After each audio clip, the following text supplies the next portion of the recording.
দেশের সব শ্রেণী পেশার মানুষকে নিয়ে সমৃদ্ধ দেশ গড়ার প্রত্যয় ব্যক্ত করেছেন প্রধানমন্ত্রী তারেক রহমান। বলেন, সবার সম্মিলিত প্রচেষ্টায় জনগণের কাঙ্ক্ষিত বাংলাদেশ গড়া সম্ভব। সকালে রাষ্ট্রীয় অতিথি ভবন যমুনায় বিভিন্ন শ্রেণী পেশার মানুষের সঙ্গে ঈদ শুভেচ্ছা বিনিময় শেষে গণমাধ্যমের মুখোমুখি হয়ে এসব কথা বলেন প্রধানমন্ত্রী। জানান, মানুষ যেভাবে আজ নির্বিঘ্নে ঈদ উদযাপন করছে, আগামীতেও সেই ধারা অব্যাহত থাকবে। আরও জানাচ্ছেন হুমায়ুন কবির। পবিত্র ঈদ উল ফিতর উপলক্ষে কূটনীতিক, শিক্ষাবিদ সহ সর্বস্তরের মানুষের সঙ্গে শুভেচ্ছা বিনিময় করেন প্রধানমন্ত্রী তারেক রহমান। রাষ্ট্রীয় অতিথি ভবন যমুনায় ঈদের দিন সকালে প্রথমে কূটনীতিকদের সঙ্গে শুভেচ্ছা বিনিময় করেন তিনি। পরে প্রধানমন্ত্রীর সঙ্গে শুভেচ্ছা বিনিময়ে সামিল হন মন্ত্রী পরিষদ সদস্য, সংসদ সদস্য, বিশিষ্ট নাগরিক, শিক্ষাবিদ, আলেম ওলামা, শিল্পী, সাহিত্যিক, উচ্চপদস্থ সরকারি ও বেসরকারি কর্মকর্তা সহ সর্বস্তরের মানুষ।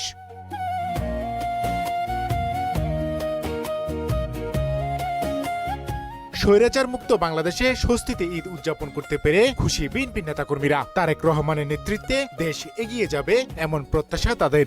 সুন্দর বাংলাদেশ, যে বাংলাদেশে সবাই মিলেমিশে বাস করবে এবং আমাদের সবার প্রত্যাশা হচ্ছে দেশটা উন্নতির দিকে এগিয়ে যাক এবং সেটা জনাব তারেক রহমানের নেতৃত্বেই হোক। 17 বছর অপেক্ষা করেছিল গণতন্ত্রহীন এক পরিবেশে, সেই জায়গা থেকে বাংলাদেশ এগিয়ে যাবে সেই প্রত্যাশায় আমরা বর্তমান রাজনৈতিক সরকার এবং দলের কাছে করছি।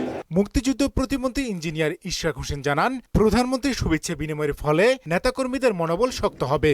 আর মরহুমা বেগম খালেদা জিয়ার কথা স্মরণ করে আবেগ আপ্লুত হয়ে পড়েন ঢাকা 18 আসনের সংসদ সদস্য SM জাহাঙ্গীর।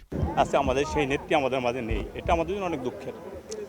নেত্রী দীর্ঘদিন আন্দোলন সংগ্রাম করেছে, ফেসিবাদ বিরোধী আন্দোলনে ম্যাডাম ছিল আমাদের আশা আকাঙ্ক্ষার প্রতীক, বাংলাদেশের জন্য একজন অভিভাবক হিসেবে কাজ করেছেন।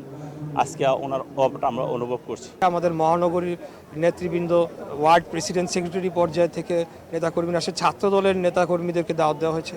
তা আমি মনে করি এটা আমাদের আগামী দিনের সংগঠনকে আরও শক্তিশালী করবে। পরে গণমাধ্যমের মুখোমুখি হয়ে দেশবাসীকে ঈদের শুভেচ্ছা জানান প্রধানমন্ত্রী তারেক রহমান। দীর্ঘ প্রবাস জীবন শেষে দেশের মাটিতে ঈদ উদযাপন করতে পেরে আল্লাহর দরবারে শুকরিয়া আদায় করেন তিনি। বাংলাদেশের মানুষ যতটা নির্বিঘ্নে বা যতটা শান্তিতে ঈদ উদযাপন করতে সক্ষম হয়েছে, ইনশাল্লাহ ভবিষ্যতের ঈদগুলোতে যেন আরও বেশি শান্তিপূর্ণভাবে আমরা ঈদ উদযাপন করতে সক্ষম হই, দেশের সকল শ্রেণী পেশার মানুষকে সাথে নিয়ে। দলমত নির্বিশেষে সবাইকে নিয়ে ঐক্যবদ্ধভাবে বাংলাদেশ গড়ার প্রত্যয় জানান সরকার প্রধান। এই ঈদে আল্লাহ রাব্বুল আলামিনের কাছে আমরা রহমত চাই, যেন আল্লাহ আমাদেরকে সেই রহমত দেন যাতে করে আমরা বাংলাদেশের মানুষের সেই প্রত্যাশিত সেই বাংলাদেশকে ধীরে ধীরে গড়ে তুলতে পারি। জনগণের চাওয়া অনুযায়ী দেশ গঠনে বিএনপি কাজ করে যাচ্ছে বলেও জানান তারেক রহমান। আপনাদের এই নির্বাচিত সরকার দেশকে আপনাদের চাওয়া অনুযায়ী দেশ গঠনের কাজে সর্বোচ্চ শক্তি দিয়ে চেষ্টা চালিয়ে যাবে। প্রধানমন্ত্রী তারেক রহমানের শুভেচ্ছা বিনিময়ের মাধ্যমে জনগণের প্রত্যাশা সমাজ থেকে বৈষম্য দূর হবে। তার নেতৃত্বে একটি সুখী সমৃদ্ধ বাংলাদেশ গড়ে তুলবে। প্রধানমন্ত্রী জানান, সবাইকে নিয়ে নতুন বাংলাদেশ গড়ার।